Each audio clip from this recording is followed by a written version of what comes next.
How to filter products in Etsy. In this video, I'm going to show you how you can easily do it. First of all, open the application. So basically, I'm in my home page. Here, you can find different products and browse to them. Here on the top, there's a search bar. Simply tap on the search bar.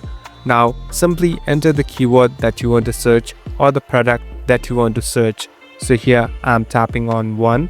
So here, on the top, you'll be able to find this filter section. Here, there are different filters that are available. So simply tap and you can easily customize the one that you like. Here, there are different categories and options that you can choose from.